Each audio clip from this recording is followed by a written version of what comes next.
सावधान। नमो अरिहन्ताणम्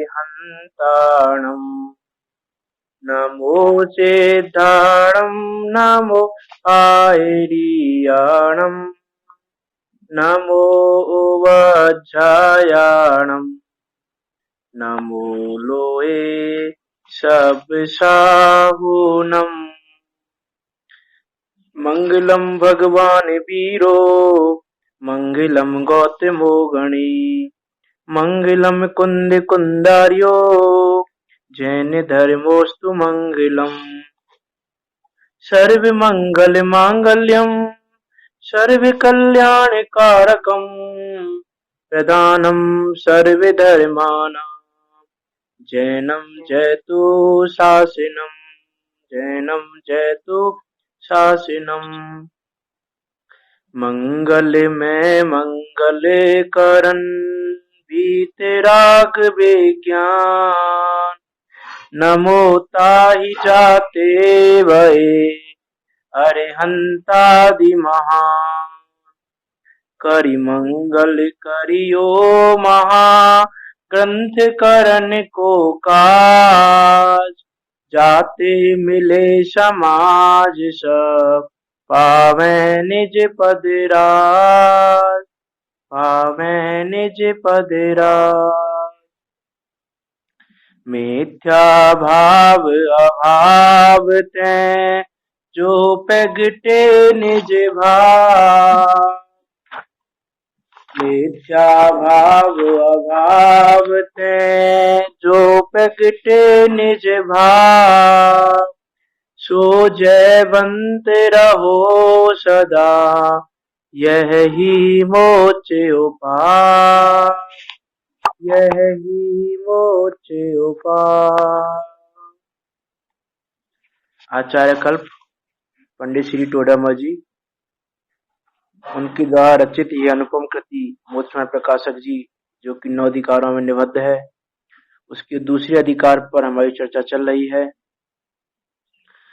जिसमें पंडित टोडरमल जी संसार अवस्था का स्वरूप बता रहे हैं कि संसार अवस्था क्या है, किसकी है। सर वीडियो नहीं आ रहा है।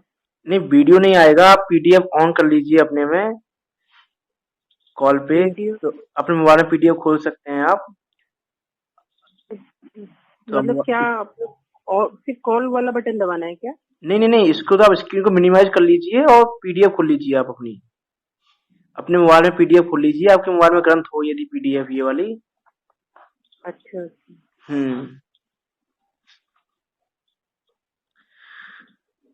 तो पंडित टोडरमल जी इसमें उस संसार अवस्था का स्वरूप बता रहे हैं कि संसार अवस्था किसकी है, क्यों है, कैसे है। इसका विश्वास दिला के कैसे दूर होगी वो बाद में बताएंगे। तो अभी तो ये बता रहे हैं कि संसार अवस्था किसकी है, कैसे है और क्यों है। तो उसके कारण पर हम विचार कर रहे हैं कि जो हमको ये कर्म बंधन रूपी रोग है, जिसके कारण हम अनादि से इस संसार में भ्रमण कर रहे हैं, दुखी हो रहे हैं, नरक निगोद में घूम रहे हैं, उसका कारण क्या है। तो उसका कारण हमने देखा था, अनादिपल्ली की स्थिति भी की थी, और जो नवीन बंध हो रहा है उस पर हमने विचार किया था, और कर्मों की बंध उदय सत्ता रूप अवस्था भी देखी थी। यहां तक हमने चर्चा की थी कि बंध उदय सत्ता क्या है। अभी दिनेश अंकल जी ने कुछ शंकाएं पूछी थी, तो उन शंकाओं को एक बार देख लेते हैं हम, फिर हम आगे की बात करेंगे। उन्होंने शंका ये पूछी थी कि जो हमने ये कहा था कि जो कर्म का हमने बंद किया है प्रकृति प्रदेश स्थिति अनुभाग रूप, ये जो कर्म का जो आवादा काल है, जितने समय तक ये कर्म सत्ता में रहते हैं उतने समय तक इसका एक छेद अवगारू संबंध रहता है। लेकिन जैसे हमने मान लो मोहिनीय कर्म है, और मोहिनीय कर्म हमने सत्ता कोड़ा कोड़ी सागर का बांध लिया। अब सत्ता कोड़ा कोड़ी सागर का बांध लिया तो वो सत्ता में रहेगा, तो सत्ता कोड़ा कोड़ी सागर में तो हम बहुत सारे भव कर लेंगे कि बराबर बात है, बहुत सारे भव कर सकते हैं सत्ता कोड़ा कोड़ी सागर में। तो पहली बात तो ये है कि जो सत्ता कोड़ा कोड़ी सागर का हमने कर्म बांधा है उसका आबादा का उत्कृष्ट भी यदि हम लेते हैं तो 7000 वर्ष है ओनली। उत्कृष्ट वर्ष भी लेते हैं, और जघन्य तो अंतर मुहूर्त है, क्यों अंतर मुहूर्त बाद भी उदय में आ सकता है, आबादा का अंतर मुहूर्त ही हो, और मैक्सिमम भी होगा 70 कोड़ा सागर का, तो 7,000 वर्ष होगा। वो मैंने बताया था आपको कॉमर्स कर्मकांड के आधार से, कि वहां पर आचार्य नैमिषारण्य सिद्धांत चक्रवर्ती ने बताया कि एक कोड़ा कोड़ी सागर का 100 वर्ष होता है आबादा काल, उत्कृष्ट आबादा काल। तो ये तो है, कोड़ा कोड़ी सागर का यदि हमने बांधा तो वो 7,000 वर्ष मैक्सिमम रहेगा। अब हम सपोज करें कि उसने उत्कृष्ट आबादा काल बांधा किसी जीव ने, तो 7,000 वर्ष में भी वो बहुत सारे वैभव कर सकता है, इंटीग्रेंस पर्याय की और इनके बहुत सारे वैभव कर सकता है। तो उसमें फिर आपने पूछा था कि वो जीव निगोद में भी जा सकता है, और निगोद में तो सुई के पॉइंट पे अनंत जीव रह सकते हैं। तो उसमें तो संको विस्तार की शक्ति है, वो केवल जीव में ही नहीं है, कर्म के परमाणुओं में भी है, कि कर्म के परमाणु भी इच्छित अवगाढ़ रूप से रहते हैं। तो जैसे जीव के प्रदेश संकुचित होंगे, उसी के रेशों में कर्म के परमाणु भी संकुचित हो जाते हैं। तो संको विस्तार की शक्ति कर्म उद्गत परमाणुओं में भी है और जीव में भी है, दोनों में है संको विस्तार की शक्ति। तो इसीलिए जब जैसे चींटी के शरीर में पहले मनुष्य का आकार था, चींटी का आकार हुआ, तो जैसे जीव के प्रदेश संकुचित हो जाएंगे उसमें, उसी प्रकार के जो कर्म परमाणु हैं उनके प्रदेश भी संकुचित हो जाएंगे। तो संको विस्तार की शक्ति सब में है। तो एक तो आपने ये पूछा, दूसरा आपने ये पूछा था कि निगोद में जो जीव हैं वो एक श्वास में 18 बार जन्म मरण कर रहे हैं, तो एक समय में जो कर्म के परमाणु हमने ग्रहण किए वो उसके साथ में ही रहते हैं क्या? तो देखो, मैं इसमें एक बात और दूर कर दूं, हो सकता है मैंने बोला हो कि जो निगोदिया जीव है वो सारे निगोदिया जीव एक श्वास में 18 बार जन्म मरण नहीं करते। ये जो हमने पढ़ा है ना कि निगोदिया जीव एक श्वास में 18 बार जन्म मरण करते हैं, वो सारे निगोदिया जीव नहीं करते हैं एक श्वास में 18 बार जन्म मरण। वो कौन सी जीव करते हैं? तो देखो उसमें ना नाम कर्म में भेद आते हैं, 93 जो भेद है उसके, उसमें एक आता है पर्याप्ति नाम कर्म, अपर्याप्ति नाम कर्म। उस पर्याप्ति और अपर्याप्ति नाम कर्म के अनुसार हम ये डिसाइड करेंगे कि 18 बार जन्म मरण कौन करता है। तो पर्याप्तियां होती हैं 6, में एक शॉर्ट में आपको बता देता हूं बस, कि पर्याप्ति 6 होती है: आहार पर्याप्ति, शरीर पर्याप्ति, इंद्रिय पर्याप्ति, श्वासोच्छ्वास पर्याप्ति, भाषा पर्याप्ति और मन पर्याप्ति। तो इसमें जो प्रारंभ की 2 पर्याप्तियां, आहार पर्याप्ति, शरीर पर्याप्ति, कि जिसने ये दोनों पर्याप्ति पूरी कर ली वो बाकी की पर्याप्ति पूरी कर लेगा, तो उसको हम बोलेंगे पर्याप्ति नामकरण। उसमें विशेष इतना है कि एक इंद्रिय जीव को भाषा और मन नहीं होता है, तो उनकी 4 ही पर्याप्तियां होती हैं। 2 इंद्रिय, 3 इंद्रिय, 4 इंद्रिय, संगी पंचेंद्रिय को 5 पर्याप्ति होती है, मन पर्याप्ति नहीं होती है, और संगी पंचेंद्रिय को 6 पर्याप्ति होती है। तो जो ये पर्याप्ति और अपर्याप्ति नामकरण है, इसके आधार पर हम जीव के भेद करते हैं, पर्याप्तक जीव और अपर्याप्तक जीव, है ना। अपर्याप्तक में 2 तरह के भेद कर देते हैं, निवृत्ति अपर्याप्तक और लब्धि अपर्याप्तक। तो पर्याप्तक जीव तो वो है जिसकी शरीर पर्याप्ति पूरी हो गई है। पहली आहार पर्याप्ति है, दूसरी शरीर पर्याप्ति है, इसकी डिटेल में नहीं जाऊंगा मैं। आहार पर्याप्ति, शरीर पर्याप्ति, बस ये है बस कि वो है ना, उसकी तो कर्म आहार वर्णना के परमाणु हैं वो खरडस रूप परिणमित हो जाएं, और शरीर पर्याप्ति में वो हड्डी आदि रूप परिणमित हो जाएं, तो जिससे वो रक्त आदि रूप परिणमित हो जाए, जिससे वो शरीर बनने लग जाए। तो शरीर पर्याप्ति जो होती है, तो जिसकी शरीर पर्याप्ति पूरी हो गई है, अब वो अपने एक इंद्रिय में जाएगा कि 2 इंद्रिय, 3 इंद्रिय पर्याय का उसने जन्म लिया है, उसकी आधासी पर्याप्ति पूरी कर लेगा वो। अब जितनी पर्याप्ति पूरी करनी है उसको, तो उसको हम कहेंगे पर्याप्तक जीव। और अपर्याप्तक में निवृत्ति अपर्याप्तक होता है कि जिसकी शरीर पर्याप्ति पूरी नहीं हुई है अभी, लेकिन नियम से होने वाली है, कि उसको भी होने ही वाली है, अभी हुई नहीं है, अभी होने का कार्य चल रहा है, लेकिन होने वाली है, तो उसको कहें निवृत्ति पर्याप्तक। वो भी जीव कैसा पर्याप्तक ही है, लेकिन अभी पर्याप्ति पूर्ण नहीं हुई है, इसलिए उसको निवृत्ति अपर्याप्तक कहा है, लेकिन पर्याप्ति पूर्ण होने वाली है उसकी भी। अब तीसरा लब्धि पर्याप्तक जीव, कि जिसकी एक ही पर्याप्ति पूरी नहीं होने वाली, और इन पर्याप्तियों का पूर्ण होने का कार्य अंतर मुहूर्त, कि अंतर मुहूर्त में सारी पर्याप्तियां पूर्ण हो जाती हैं। तो जिस जीव को पर्याप्ति पूर्ण नहीं होने वाली एक भी, उसको कहते हैं अपर्याप्तक जीव। और वो अपर्याप्तक जीव ही एक श्वास में 18 बार जन्म मरण करता है। तो निगोद में सारे अपर्याप्तक जीव ऐसा नहीं है, हाँ, पर्याप्त जीव भी हो सकते हैं निगोद में भी। तो निगोद में भी जो अपर्याप्त जीव हैं, वो अपर्याप्त जीव ही एक श्वास में 18 बार जन्म मरण करते हैं। तो आपकी शंका इसमें यह है कि जो श्वास में 18 बार जन्म मरण करता है, वो एक समय में कर्म का जो परमाणु उसने ग्रहण किए हैं, वो उसके साथ ही रहेंगे। कि वो एक श्वास में 18 बार जन्म मरण कर रहा है, लेकिन वो एक श्वास में ही बहुत सारे समय हो जाते हैं। कि समय एक काल की इतनी छोटी इकाई है कि जिसका हम शब्दों से उसका वर्णन नहीं कर सकते, उसका आकलन भी नहीं कर सकते। कि एक श्वास में बहुत सारे समय हो जाते हैं, तो इतने समय में उसने जो परमाणु ग्रहण किए हैं वो उसके साथ ही रहेंगे। जो उदय में आने हैं वो उदय में आ गए, वो उनकी व्यवस्था बनी हुई है ऐसी की ऐसी। जो उदय में आने उदय में आ गए, सत्ता में रहने सत्ता में रह गए। वो एक बहुत सारे समय हो जाते हैं एक श्वास में। तो उन समयों में उसने जैसे परमाणु ग्रहण किए वैसे उसके साथ रहेंगे। जो उदय में आ गए हैं वो खिल जाएंगे, और सत्ता में है वो सत्ता में रहेंगे। जितना आवादा काल है उतने आवादा काल के बाद उदय में आएंगे, और जो कुछ समय बाद उदय में आने वो उदय में आ जाएंगे। जैसी उदय की व्यवस्था है सत्ता उदय की, वैसी व्यवस्था बन जाएगी। उसके बाद आपने पूछा था, हमने देखा कि सब रूपी कर्मों की अवस्था में जीव के भाव से निमित्त से कई प्रकृति की अवस्था का पलटना भी हो सकता है। ठीक है। उसके बाद आपने ये बोला कि मैंने 9 बजे मान लो कोई शुभ भाव किया, और 9:02 पर मैंने कोई अशुभ भाव किया, तो मुझे पाप का बंध हो गया अशुभ भाव से। जब मैंने शुभ भाव किया 9 बजे, तो मुझे पुण्य का बंध हुआ। और 9:02 पे मैंने अशुभ भाव किया। 9:02 पे नहीं, हम तो और जल्दी ले लें, 9:01 भी ले लें, और भी जल्दी ले लें, क्योंकि उस 1 मिनट में बहुत सारे समय हो जाते हैं। तो उतने समय में तो बहुत सारे परमाणु, बहुत सारे बंद कर लेता है जीव, और बहुत सारे परमाणु ग्रहण कर लेता है 1 मिनट में भी। 1 मिनट में तो अनंत समय हो जाते हैं 1 मिनट में, है ना। तो हम ये 2 मिनट का काल ले लें बेशक, आपने जैसे लिया पूछा है। तो 9:02 पे मैंने जो अशुभ भाव किया, उससे मुझे पाप का बंध हुआ। तो उस पाप के बंध का, अशुभ भाव का, और जो 9 बजे मैंने शुभ भाव किया, उनका कुछ संबंध हो सकता है क्या, संक्रमण हो सकता है क्या। तो उसमें एक बात यह है, हमने इसमें पढ़ा भी था कि संक्रमण होता ही है ऐसा नहीं है ना। उसमें लिखा था कि निमित्त बने तो संक्रमण हो भी सकता है और नहीं भी हो सकता।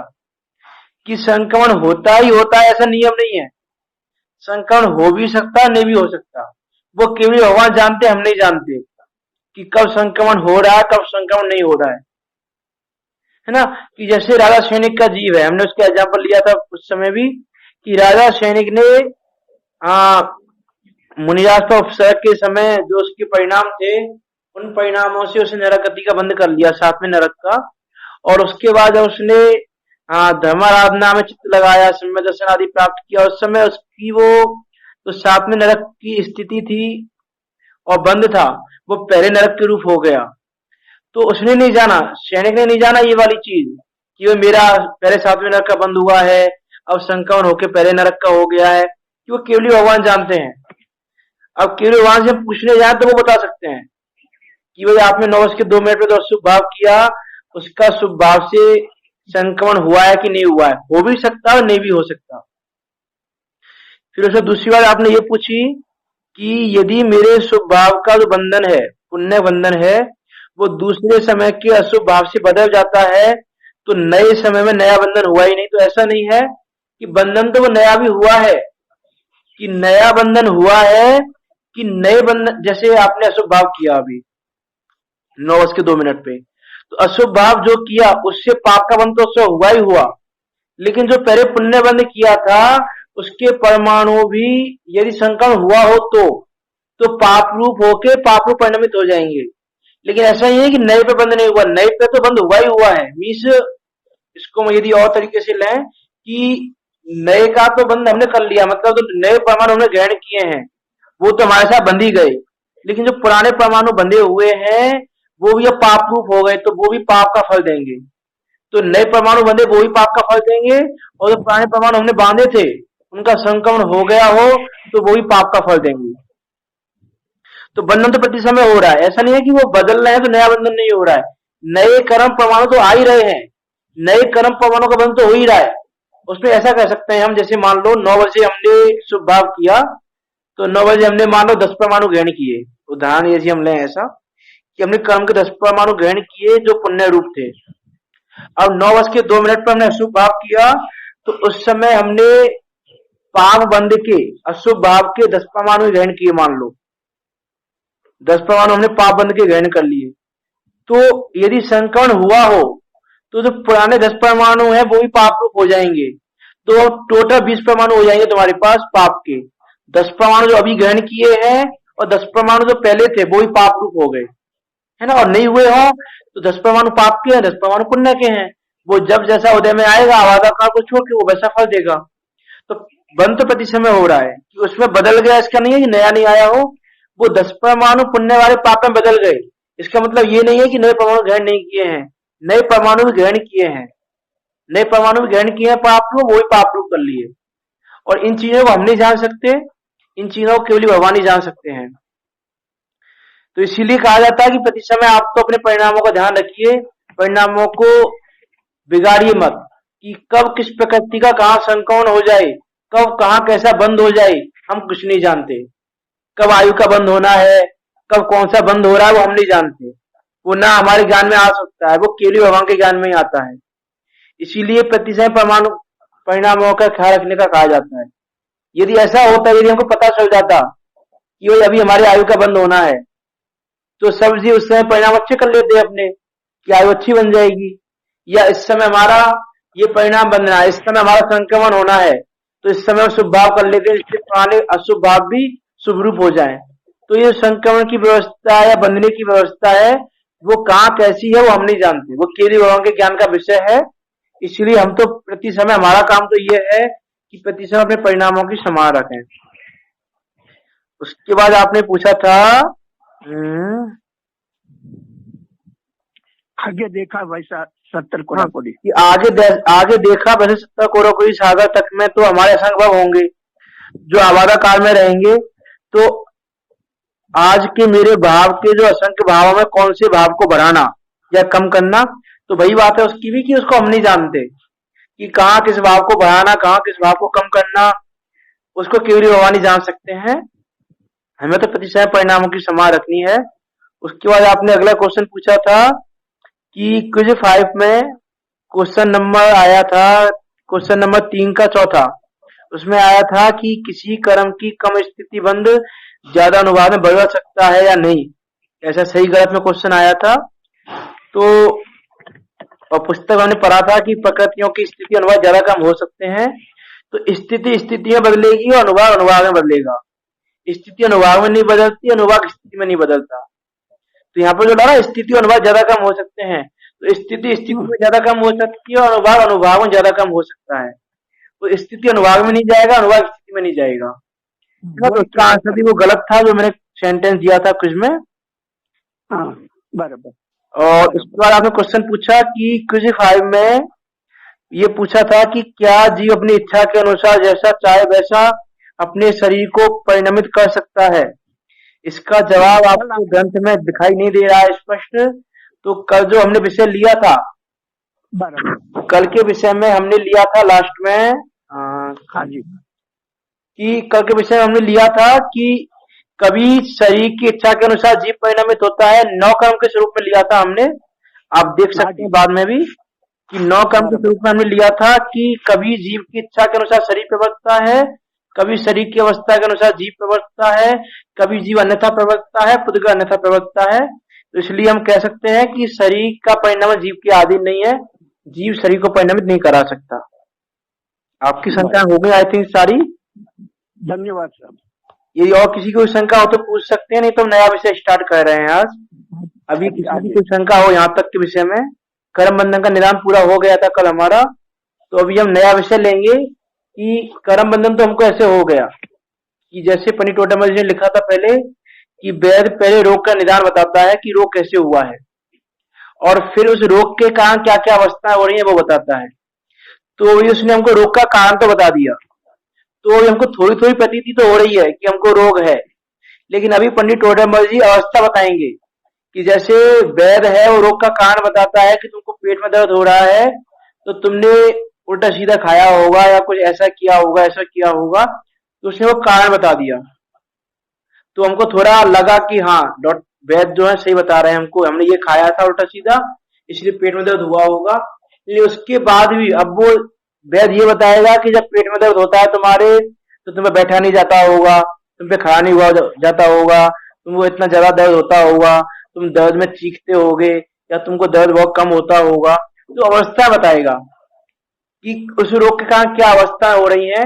तो उससे हम और हमारा जो निश्चय है वो और दृढ़ होगा कि हाँ हमको वास्तव में ये रोग है। तो इसीलिए यहाँ पर भी पंडित टोडरमल जी अब हमें कर्म बंधन रूपी जो रोग हमको हुआ है उसका कारण बताने के बाद उसके निमित्त से हमारी क्या क्या अवस्थाएं हो रही हैं उसका वर्णन कर रहे हैं। तो विषय नया स्टार्ट हो रहा है, इसलिए आप यहाँ तक कुछ पूछना चाहें अभी भी कुछ तो पूछ सकते हैं।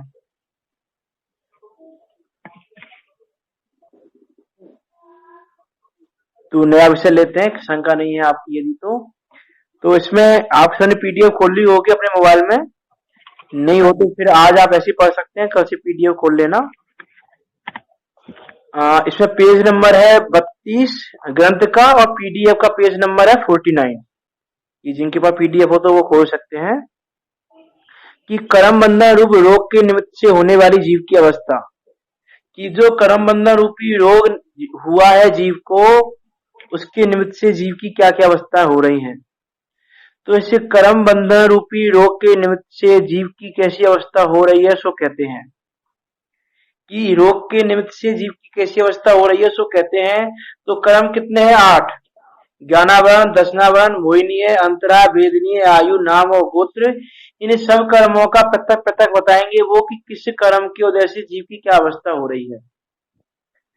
तो सबसे पहले वो ज्ञानावरण और दर्शनावरण कर्मोदय जन्य अवस्था, कि ज्ञानावरण और दर्शनावरण के द्वारा जीव की क्या अवस्था हो रही है। प्रथम तो इस जीव का स्वभाव चैतन्य है, वह सबके सामान्य विशेष स्वरूप को प्रकाशित करने वाला है। किस जीव का स्वभाव कहता है? चैतन्यमयी है। और चैतन्यमयी क्या है? चेतना क्या है? ज्ञाता दृष्टा वाली है ना। कि चेतना की परिभाषा भी ये दिया, चाहे कुंद कुंद ने पंचास्तिका संग्रह में चेतना की परिभाषा दी यही कि जो ज्ञान और दर्शन गुण का जो व्यापार है, उसे ज्ञान दर्शन के गुण के व्यापार को चेतना कहा उन्होंने। तो चेतना क्या है? चेतना उपयोग है, और वो ज्ञान दर्शन रूपी व्यापार है, उसी का नाम चेतना है। पंचास्तिकाय में आचार्य कुंद कुंद ने ऐसा बताया, चेतना का नाम, उसकी परिभाषा बताई चेतना की। तो इस जीव का स्वभाव चैतन्य है, मीन्स ज्ञाता दृष्टा मई है। तो इस जीव का स्वभाव चैतन्य है, वह सबके सामान्य विशेष स्वरूप को प्रकाशित करने वाला है। तो वह सबके सामान्य और विशेष स्वरूप का प्रकाशन करने वाला है। तो इस जीव का स्वभाव कैसा है? स्वयं पर प्रकाशक। तो स्वयं कोई प्रकाशित करता है, पर कोई प्रकाशित करता है, और स्वयं के सामान्य विशेष को प्रकाशित करता है और पर के भी सामान्य विशेष को प्रकाशित करता है। सामान्य विशेष का अर्थ क्या है? देखो, यदि हम सामान्य विशेष का अर्थ देखें तो जैसे मान लो आप टेलीविजन देख रहे हो तो आपने जब टेलीविजन ऑन किया, तो टेलीविजन जब ऑन करते हैं हम, तो सबसे पहले स्क्रीन पे क्या आता है कि ब्लैंक स्क्रीन आती है, उसके बाद कोई चैनल आता है ना। तो जब ये ब्लैंक स्क्रीन आई जिस समय टेलीविजन पे, तो ब्लैंक स्क्रीन आई, उस समय हमको ये ज्ञान नहीं है कि कौन सा चैनल है या चैनल पे क्या चल रहा है, लेकिन इतना है कि टीवी ऑन हो गई है, उसका ज्ञान हमको है। तो ऐसा वो एक सामान्य ज्ञान होता है कि उसमें जीव को ये ज्ञान नहीं है कि ये जीव है, कि ये पुद्गल है, कि ये धर्म है, कि अधर्म है, कि ये पर वस्तु है, ये विषय वस्तु है, ऐसा ज्ञान नहीं है। और विशेष ज्ञान का मीनिंग क्या है कि जब वो ब्लैंक स्क्रीन किसी चैनल पर परिवर्तन, अब कोई चैनल आ गया टेलीविजन पे, तो चैनल में क्या चल रहा है, कौन सा चैनल है, चैनल पे इस समय क्या आ रहा है, उसमें कौन है कौन नहीं है, तो सबका हमको ज्ञान हो रहा है। तो वो है विशेष ज्ञान। तो सामान्य ज्ञान को बोलते हैं दर्शन और विशेष ज्ञान को बोलते हैं ज्ञान। और ये ना एक समय भेद है बस, बाकी ऐसा नहीं है कि बहुत समय बाद जानना होता हो, कि समय भेद है कि एक समय में यदि हमको सामान्य ज्ञान हुआ, अगले समय हमको ये हो गया, क्या बोलते हैं, विशेष ज्ञान। समय भेद है उसमें, वो समय बहुत छोटा है ना, बहुत कम का समय भेद है उसमें। तो ऐसा वो सामान्य विशेष ज्ञान जीव को होता है। केवली भगवान को सामान्य और विशेष दोनों एक समय में प्रत्यक्ष होते हैं, उनके समय भेद नहीं है। लेकिन जो सदमत्स्य जीव है उनको समय भेद पड़ता है सामान्य और विशेष ज्ञान में। तो ऐसा वो सामान्य विशेष ज्ञान कि वह सबके सामान्य विशेष स्वरूप को प्रकाशित करने वाला है। कौन? वो चैतन्य स्वभाव, वो ज्ञाता दृष्टामय स्वभाव जो है वो सबके सामान्य विशेष स्वरूप को प्रकाशित करने वाला है। जो उनका स्वरूप हो वैसा अपने को प्रतिभाषित हो, उसी का नाम चैतन्य है। जिसका जैसा स्वरूप है वो वैसा प्रतिभाषित हो, उसका नाम चैतन्य है। क्योंकि प्रतिभाषित तो वास्तव में वही हो रहा है कि जीव जीव रूप हो रहा है, पुद्गल पुद्गल रूप प्रकाशित हो रहा है। लेकिन हमने अपनी मान्यता पुद्गल को जीव रूप मान लिया, लेकिन हमारे वास्तव प्रकाशन में तो जीव रूप आ रहा, पुद्गल पुद्गल रूप आ रहा है। कि जैसे दर्पण है, जैसे दर्पण का स्वच्छ स्वभाव है, वैसे आत्मा का चैतन्य स्वभाव है। जैसे दर्पण स्वच्छ है तो उसमें जो आएगा वो दिखेगा, वो झलकेगा उसमें, वैसे ही आत्मा का स्वच्छ स्वभाव है, उसमें स्वच्छत्व नाम की शक्ति है और चैतन्य स्वभाव है। तो वो उसकी शक्ति की व्यक्तता है कि उसमें गे झलक रहे हैं। यदि गे नहीं झलके तो हम कहें कि उसकी शक्ति व्यक्त नहीं है, उसकी जो उसकी सत्तत्व शक्ति है, इस नाम की शक्ति उसमें नहीं है। कि वो शक्ति हमको बता रही है कि तुम्हारे अंदर ये झलक रहे हैं, मीन तुम चैतन्य स्वभावी हो। तुम्हारे जानने में वस्तुएं आ रही हैं, मीन तुम चैतन्य स्वभावी हो, तुम अचेतन नहीं हो, तुम जड़ नहीं हो। ये हमको भान कहा रहा है वो चैतन्य स्वभाव। जैसे नींबू का स्वभाव खट्टा है, तो हमने पानी में नींबू डाला और खट्टेपन का स्वाद आया, तो खट्टापन बता रहा है कि इसमें नींबू है। जैसे दूध में शक्कर डाली और मीठापन आया, तो मीठापन बता रहा है कि दूध में शक्कर है। शक्कर नहीं दिख रही है हमको, लेकिन फिर भी शक्कर है। और देखो हम भी यदि दूध मीठा हो तो हम यही नहीं कहेंगे कि हम पूछे क्या है इसमें, तो बोलो शक्कर है। शक्कर दिख नहीं रही लेकिन फिर भी शक्कर है।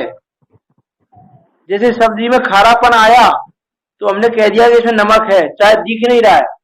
वैसे ही है जो जानने में वस्तुएं आ रही है हमारे, ये बता रहा है कि तुम चेतन हो, तुम अचेतन नहीं हो, तुम आत्मा हो, तुम ज्ञाता दृष्टा वाले हो, तुम जानने देखने वाले हो, उसका प्रतिभाषण कर रहा है। लेकिन हम यदि उसको दृष्टि ना दें, जैसे कल हमने बात ली थी सफर प्रकाश स्वभाव की सुबह की क्लास में, तो हमारी दृष्टि केवल दूध पे ही हो तो हम शक्कर को नहीं देख पाएंगे, जबकि शक्कर वहां पर विद्यमान है और हमको मीठापन बता भी रहा है कि शक्कर है, लेकिन हमारा ध्यान शक्कर पे नहीं है। वैसे ये गे हमारे जानने में आ रहे हैं, तो गे जानने में आ रहे हैं तो वो जानना बता रहा है कि तुम जानने वाले हो। और जानने वाला कौन है? भगवान आत्मा, ये चैतन्यमयी आत्मा, वो जानने वाला है। तो तुम जान रहे हो, इसका मतलब है कि तुम जीव हो, तुम अजीब नहीं हो, तुम पुद्गल नहीं हो, तुम जीव हो। लेकिन हमारी दृष्टि गेयों के अधीन हो रही है, तो हमने गेयों को ही माना हुआ है। गेयों को जानने के काल में भी जो ज्ञान आत्मा को बता रहा है, उस आत्मा की हमारी दृष्टि नहीं है। आत्मा की दृष्टि करेंगे यदि तो आत्मा दिखेगा, गे की ओर दृष्टि करेंगे तो गे दिखेगा। हमने कहा था रसगुल्ला खा रहे हो तो स्वाद तो शक्कर का आ रहा है, लेकिन हम यदि स्वाद रसगुल्ले का मान के बैठे हैं तो शक्कर हमारे ज्ञान का विषय नहीं बनेगा। शक्कर जानने में नहीं आएगा। फिर हम रसगुल्ले को मीठा मान के बैठ जाएंगे, रसगुल्ला ही मीठा है। हम यही मान के बैठ गए हैं कि रसगुल्ला मीठा होता है, लेकिन वास्तव में रसगुल्ला मीठा नहीं होता, मीठी तो शक्कर ही होती है। वो रसगुल्ले तो क्या है, मैदा का, उसमें क्या स्वाद है, उसमें कोई ना मीठापना है। लेकिन हम ये मान के बैठ गए हैं कि शक्कर, ये रसगुल्ला मीठा होता है, जबकि मीठी शक्कर है, रसगुल्ला नहीं है। वैसे हम ये मान के बैठ गए हैं कि गेयों से ज्ञान हो रहा है, लेकिन वास्तव में वो ज्ञान गेयों से ना होके वो ज्ञान तो ज्ञान का है, वो ज्ञान तो इस चैतन्य में वस्तु का है, वो ज्ञान तो ज्ञाता दृष्टामय जीव तत्व का है। तो हमें अपनी दृष्टि का फेर करना है, वो दृष्टि का फेर है। दृष्टि आपकी किधर होती है, उस ओर का परिणाम आपका होगा। और इसीलिए समता भाव भी रखने की प्रैक्टिस, वो दृष्टि को फेरने की प्रैक्टिस है, वो दृष्टि को बदलने की प्रैक्टिस है। कि अभी हमारी दृष्टि परद्रव्यों में लगी हुई है, जीवों में लगी हुई है, इसलिए हमको परद्रव्यों का दोष दिखता है, परद्रव्य ही दिखते हैं। और जब हम कर्मोदय का विचार करके संत भाव को धारण करें तो हमारी दृष्टि भी फिरने लगेगी, कि वो दृष्टि भी अपने अपनी ओर उन्मुख होने लगेगी, ज्ञान तत्व की ओर उन्मुख होने लगेगी। कि जैसे आपसे कहा जाए कि रसगुल्ला मीठा है, रसगुल्ला मीठा होता है, आप खा रहे हो, अब रसगुल्ला कम मीठा है तो किसी पर क्रोधित मत होइए, और रसगुल्ला ज्यादा मीठा हो गया तो भी क्रोधित मत होइए। हैं?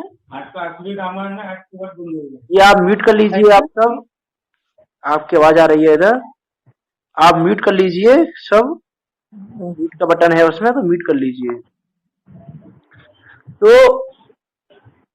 तो रसगुल्ले से जब आप ये पता करोगे शक्कर का स्वभाव है, मीठापना रसगुल्ले का नहीं है, तो आप रसगुल्ले में रुचि नहीं रखोगे, रसगुल्ले में आप ज्यादा रमोगे नहीं, फंसोगे नहीं रसगुल्ले में।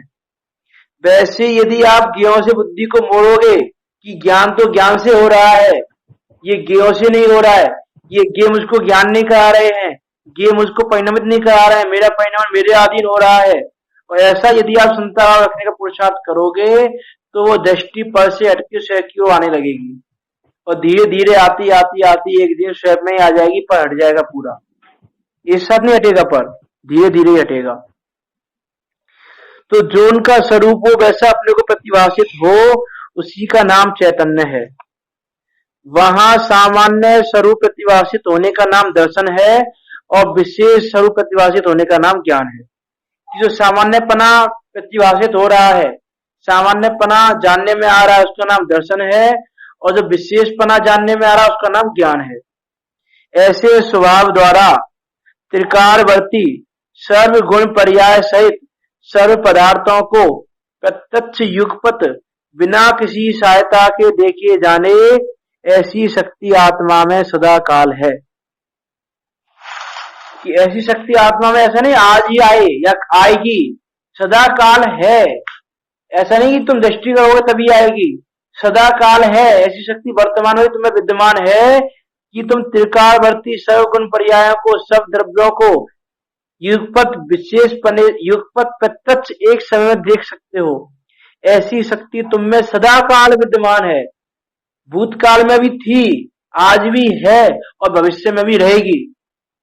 चाहे तुम कर्मों से बंधे हुए हो लेकिन शक्ति का घात नहीं हुआ, वो शक्ति व्यक्त नहीं हो रही। इस अपेक्षा घात कह रहे हैं हम कि घात हो रहा है, लेकिन शक्ति खत्म नहीं हुई, शक्ति कहीं से आएगी नहीं और शक्ति कहीं गई नहीं है, वो शक्ति तो सदा काल विद्यमान है। परंतु अनादि से ही ज्ञानावरण दर्शनावरण का संबंध है, उसके निमित्त से शक्ति का व्यक्तपना नहीं होता। कि अनादि से ही ज्ञानावरण दर्शनावरण जो घातिया कर्म है उनसे शक्ति का व्यक्तपना नहीं हो रहा है, इसलिए हम कह रहे हैं शक्ति को घातते हैं वो।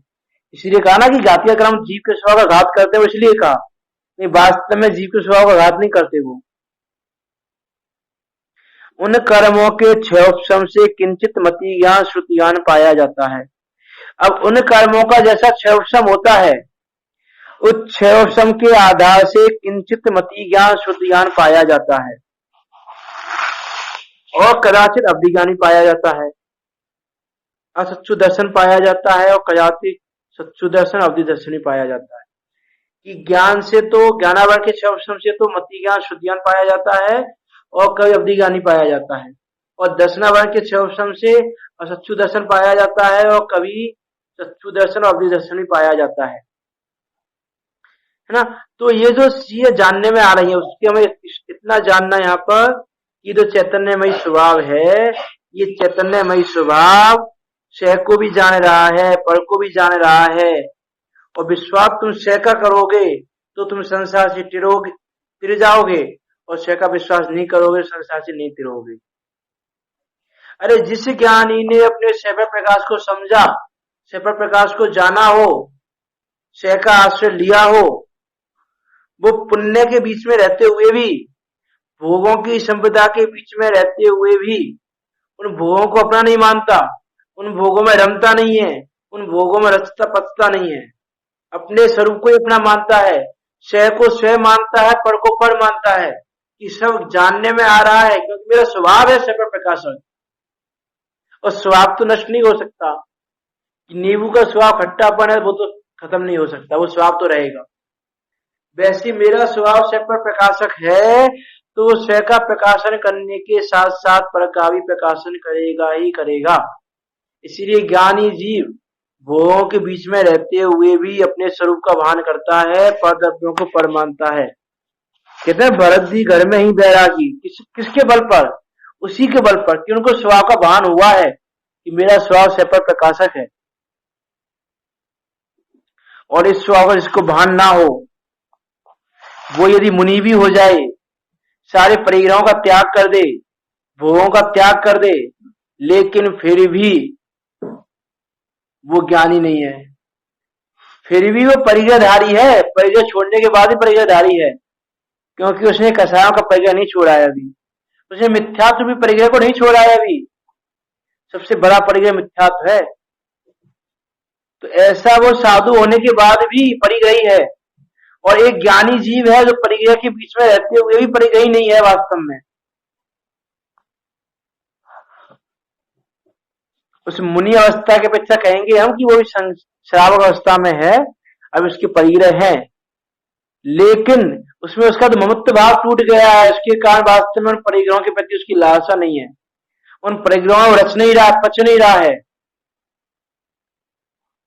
ऐसी व्यवस्था है ज्ञानी और अज्ञानी जीव की, कि एक ज्ञानी जीव ही परिग्रहों के बीच में रहता हुआ भी अपरिग्रही रह सकता है, और एक अज्ञानी अब परिग्रह में रहते हुए भी परिग्रहों से रहित होते हुए परिग्रही है, अपरिग्रही नहीं है। तो किसके बल पर कितना अंतर है, देखो विचार तो करो कि एक के भोगों से भी निर्जरा हो रही है। ऐसा नहीं भोगों से निर्जरा हो रही है कि उस भोगों से निर्जरा कही गई है समय साजी में, उसका भी हमको विचार करना चाहिए कि भोग तो बंध के ही कारण है, लेकिन उन भोगों से तो ममत्व भाव उसका टूट गया है। उस ममत्व भाव के टूटने से, उस कर्तृत्व भाव के टूटने से उसके कर्मों की निर्जरा भी हो रही है साथ में। और एक अज्ञानी जीव है कि वो अपरिग्रही है, कोई परिग्रह नहीं है, फिर भी उसके संसार का बंध बराबर चल रहा है, सारे बंध बराबर चल रहे हैं, एक भी बंध अभी तक रुका नहीं और निर्जरा इतनी सी हुई नहीं। ऐसी व्यवस्था है ज्ञानी और अज्ञानी की। तो विचार करें किसके बल पर वो अवस्था बनी है, क्या परिग्रहों के बल पर बनी है, क्या भोगों के बल पर बनी, किसके बल पर अवस्था बनी है वो? यदि परिग्रह या भोग या परद्रव्य ही बंध के कारण होते तो वो ज्ञानी जीव श्रावक अवस्था में बंद कर रहा होता, और वो अज्ञानी जीव द्रव्य लिंगी मुनि की अवस्था में भी निजरा कर रहा होता। लेकिन वो निजरा नहीं कह रहा, वो बंद नहीं कह रहा। इससे पता चलता है कि ये परद्रव्य परिग्रह भोग आदि बंद के कारण नहीं है। तो बंद का कारण क्या है वो हमने विचार किया ही है कि उनमें जो ममत्व भाव है, उनमें जो कर्तृत्व भाव है, उसमें तो मैं पना है, उसमें तो मिथ्या भाव है, ये भाव हमारे कर्म बंध के कारण है, वो हम पढ़ के आए ही हैं। तो इस प्रकार उन कर्मों के क्षयोपशम से, ज्ञानावरण के क्षयोपशम से मति ज्ञान, श्रुति ज्ञान, अवधि ज्ञान होते हैं, और दर्शनावरण के क्षयोपशम से असच्छु दर्शन, चक्षु दर्शन, अवधि दर्शन होते हैं। इनकी भी प्रवृत्ति कैसी है सो दिखाते हैं कि ये जो हो रहे हैं कि ज्ञानावरण के क्षयोपशम से हमको मति ज्ञान हुआ, श्रुति ज्ञान हुआ, और कभी कदाचित अवधि ज्ञान भी हुआ, जिनको भी हुआ अवधि ज्ञान, उनको अवधि ज्ञान भी हुआ, तो उनकी प्रवृत्ति कैसी है? मति ज्ञान से क्या होता है? मति ज्ञान हमको हो गया, मति ज्ञान भी क्या है? रोग है, क्योंकि वो भी क्या है? कर्म बंधन रूपी रोग है, उसकी उत्तर प्रकृति है, तो वो भी रोग है। अब इस रोग के कारण क्या क्या अवस्थाएं हो रही है वो हमको देखनी है। तो इनकी भी प्रवृत्ति कैसी है सो दिखाते हैं। अब बता रहे हैं मति ज्ञान की पराधीन प्रवृत्ति।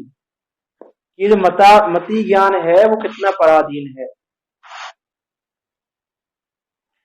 वहां प्रथम तो मति ज्ञान है वह शरीर के अंगभूत जो जीव, नासिका, नैन, कान, स्पर्शन, ये द्रव्येंद्रियां, और हृदय स्थान में 8 पंखुड़ियों के फूले कमल के आकार का द्रव्य मन, इनकी सहायता से ही जानता है।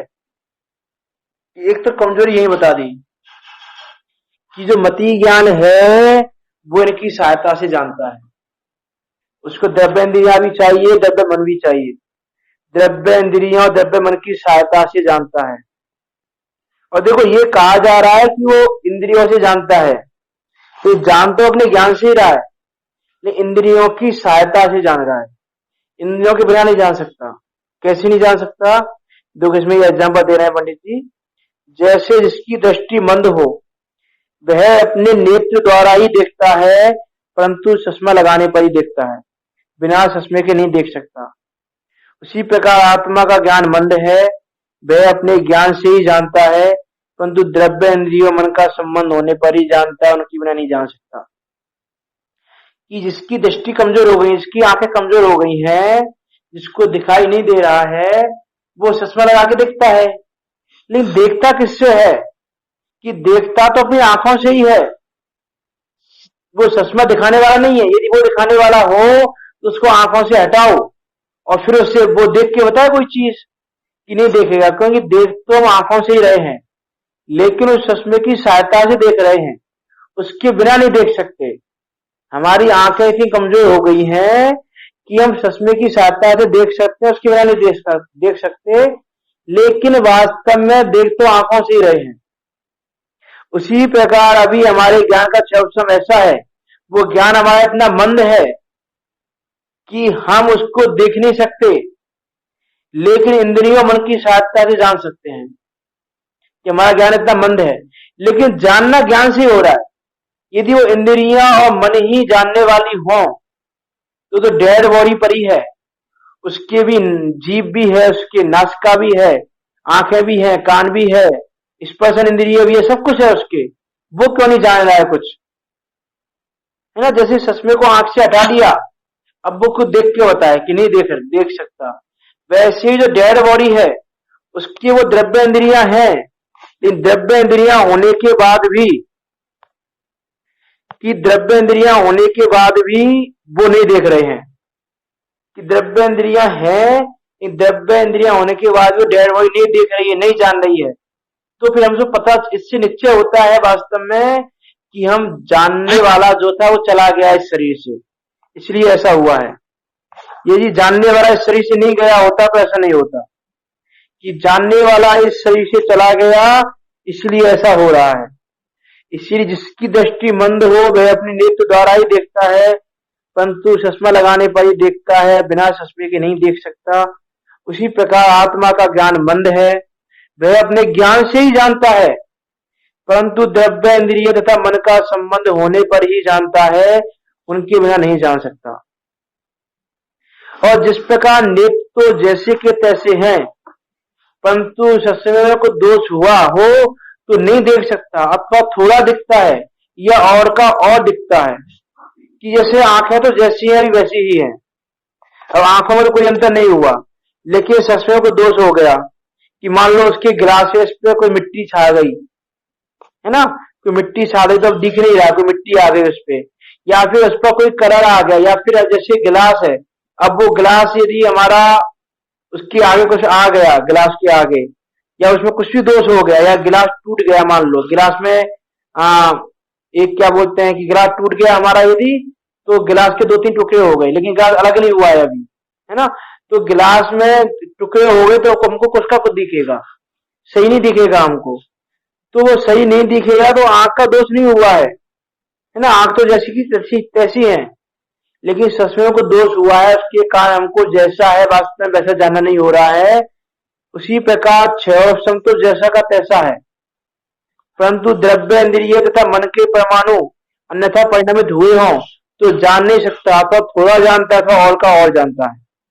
अब वो द्रव्य इंद्रियां हैं और मन के परमाणु अन्यथा परिणामित हो जाएं, जैसे आंखें हैं, अब किसी को मोतियाबिंद हो गया, वो नहीं देख पा रहा है, तो ऐसा नहीं उसको ज्ञान कम हो गया हो, ज्ञान का क्षयोपम कम हो गया हो, कि ज्ञान का क्षयोपम तो कम नहीं हुआ है, ज्ञान का क्षयोपम तो उतना कि उतना है, लेकिन जिसकी सहायता से देख रहा था उसमें कोई दोष आ गया, इसलिए जैसा है वैसा जानना नहीं हो रहा है। परंतु द्रव्य इंद्रिय तथा मन के परमाणु अन्यथा परिणामित हुए हों तो जान नहीं सकता, तो थोड़ा जानता है अथवा और का और जानता है। जैसे गिलास के 2-3 पीस हो गए हों, तो हमको कोई चीज है, एक है, 2 दिख रही हो मान लो, दो गिलास के पीस हो गए, इसमें भी दिख रहा है, इसमें भी दिख रहा है, तो हमको वो चीज दो दिखाई दे रही है, लेकिन चीज तो वो एक ही है। तो या तो और का और दिखाई दे, एक वस्तु तो दिखाई दे, या वस्तु दिखाई ना दे, या फिर हमको जैसे आंख में तो दोष नहीं है, चश्मे में दोष हो गया, उस पर कुछ कालीमा छा गई, कोई मिट्टी लग गई, अब दूर से कोई व्यक्ति आ रहा है, हमको पहचानने में नहीं आ रहा है कौन है, तो हमको कुछ और ही दिख रहा है कि आ तो रहा है हमारा दोस्त, हमारा मित्र आ रहा है, और हमको लग रहा है कोई शत्रु आ रहा है हमारा, कि मैं जानने में नहीं आ रहा कौन आ रहा है, हमारे पहचानने में नहीं आ रहा है हमारे लिए, है ना। तो इस प्रकार से छह तो जैसा का तैसा है, लेकिन द्रव्य इंद्रिय और मन के परमाणु अन्यथा परिणमित हुए हों तो जान नहीं सकता, अथवा थोड़ा जानता है, अथवा और का और जानता है, क्योंकि द्रव्य इंद्रिय मन रूप परमाणु के परिणमन को और मति ज्ञान को निमित्त नैमित्तिक संबंध है, कि ऐसा वह निमित्त नैमित्तिक संबंध है मति ज्ञान को, द्रव्य इंद्रिय मन को। जैसे आंख को चश्मे को निमित्त नैमित्तिक संबंध है, कि देख आंख से आ रही, चश्मे के बिना नहीं देख सकता आपको, उसकी आंखें इतनी मंद हो गई हैं, आंखों की रोशनी मंद हो गई है उसकी, कि वो चश्मे के बिना नहीं देख सकता, ये देख आंखों से ही रहा है। तो आंख में और चश्मे में जैसे निमित्त नैमित्तिक संबंध है, वैसा ही निमित्त नैमित्तिक संबंध मति ज्ञान और इन द्रव्य इंद्रियों मन के परमाणुओं में है। क्योंकि द्रव्य इंद्रिय और मन रूप परमाणु के परिणमन को और मति ज्ञान को निमित्त नैमित्तिक संबंध है, इसलिए उनके परिणमन के अनुसार ज्ञान का परिणमन होता है। आप देखो विचार करते जाए, पंडित टोडरमल अवस्था बता रहे हैं, और प्रत्येक अवस्था पर हम विचार करें, ऐसी अवस्था होती है कि नहीं होती हमारी, कि कभी हम बैठे, हमारा ध्यान कहीं पर है, और कोई वस्तु सामने से आई, उसने कुछ बोला और हमने सुना ही नहीं, तो उस समय हमारे मन का जो परमाणु है वो कहीं और है। जैसे कहा ना कि परमाणु में दोष हो जाए, या कुछ और का और दिखाई दे, और का और सुनाई दे, कि हमारा ध्यान कहीं और है, हमसे किसी ने कुछ बोला और हमने कुछ और ही सुन लिया हो। तो ये जो हमारी अवस्था ऐसी होती है कि नहीं होती है, यदि ऐसी अवस्था हमारी हो रही है, मतलब हमको मति ज्ञान है, हमको क्षयवशम है, हमारा ज्ञान मंद है, और अभी हमारे मन के परमाणु कहीं अन्यथा परिणमित हो रहे थे, इससे हमें नहीं सुना। तो इस प्रकार प्रत्येक अवस्था को विचारना है हमको, कि यह अवस्था हमारी है कि नहीं है। उसका उदाहरण जैसे मनुष्य आदि को बाल वृद्ध अवस्था में द्रव्येंद्रिय मन शिथिल हो तब जानपना भी शिथिल होता है, कि बाल्य अवस्था में वृद्धावस्था में उनकी द्रव्येंद्रिय मन शिथिल हो जाते हैं, तो जानपना भी शिथिल हो जाता है, कि कम जानना होता है, कुछ का कुछ जानना रहता है। और जैसे शीत वायु आदि के निमित्त से स्पर्शन आदि इंद्रियों के मन के परमाणु अन्यथा हो तब जाना नहीं होता, तो थोड़ा जानना होता है, कि ये ठंडी वायु चल रही है, अब ठंडी वायु चल रही है तो इंद्रियों को ठंड लगी, स्पर्शन इंद्रिय को, और मन के परमाणु अन्यथा हो जाए, कि हमारा ध्यान अब शीत वायु से बचने के लिए हो जाए, अब हम है ना गर्म कपड़े पहन लें, गर्म कपड़े ओढ़ के बैठ जाएं, तो तब जानना नहीं हो पाता सही, है ना। तो जब मान लो किसी ने कुछ कहा और हमारा ध्यान कहाँ पर है अभी, कि ठंडी वायु चल रही है, ठंडी वायु से कैसे बचा जाए, हमारा ध्यान यहाँ पर है, और किसी ने हमसे कुछ कहा और हमने नहीं सुना, हमारा ध्यान नहीं गया वहां पे, कि हमारा ध्यान इस समय कहां पर था, दूसरी जगह था।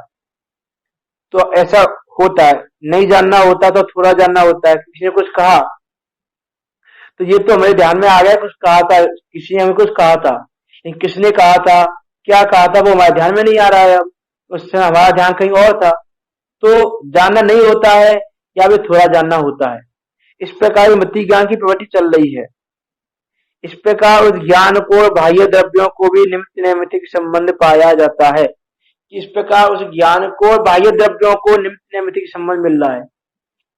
इस प्रकार से मति ज्ञान के अधीन होकर हमारी प्रवृत्ति पराधीन हो रही है। तो इसका विचार करें वास्तव में कि हमारे साथ ऐसा हो रहा है कि नहीं हो रहा है। यदि हो रहा है मतलब मति ज्ञान हमारे पास मति ज्ञान है, हम मति ज्ञान रूपी रोग से ग्रसित हैं, और मति ज्ञान रूपी रोग से ग्रसित है मीन्स हमको कर्म बंधन है, हमको कर्म बंधन है मीन्स हम संसार में है, हमारी संसार अवस्था है, हमारी संसार अवस्था है, इसका मतलब है कि हम दुखी हैं। इससे ये सिद्ध हो रहा है, और यही हमको सिद्ध करना है कि हमको कर्म बंधन रूपी रोग है। यही पंडित टोडरमल जी सिद्ध करना चाह रहे हैं। अभी तो मति ज्ञान की और प्रवृत्ति आएगी, पराधीन प्रवृत्ति कैसी है मति ज्ञान की, और बाकी सारे कर्मों की पराधीन प्रवृत्ति आएगी। अभी तो बहुत सारा अभी पता चलेगा हमको वास्तव में कर्मों की क्या अवस्था बनती है। कर्मों के कारण जीव कैसे कैसे कहाँ कहाँ भ्रमण कर लेता है, कहाँ कैसे दुख दुख उठा लेता है, कहाँ कहाँ इसने दुख नहीं उठाया। प्रत्येक जगह दुख उठा चुका है। ये हमने नित्य निगो में देखा था कल हमने, कि जीव ने ऐसी कोई जगह नहीं है जहाँ भ्रमण न किया हो। तो इस प्रकार से हम विचार करें कि हमको कर्म बंधन रूपी रोग है कि नहीं है। वास्तव में विचार करोगे यदि यथार्थ, तो ये भी निश्चय होगा कि हमको कर्म बंधन रूपी रोग है, और फिर उसको दूर करने की दवा लेकर हम उसको दूर करने का प्रयास भी करेंगे। अभी यहाँ तक आप तत्व चिंतन करते हुए, इस ग्रंथ को पढ़ते हुए, पंडित टोडरमल जी की अपेक्षाओं को समझते हुए मोक्ष मार्ग पर आगे बढ़े। इसी मंगल भावना के साथ अभी की वाणी को विराम देते हैं। जिनवाणी स्तुति।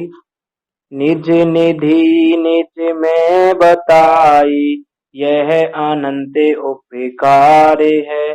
उसके लिए जिन वाणी माँ को बंदे ना सत्य बार है, बंदे ना सत्य बार है माँ, बंदे ना सत्य बार है। गुरुदास में जिनवाणी माता की जय। महान जैन धर्म की जय। सभी को सादर जय जिनेंद्र।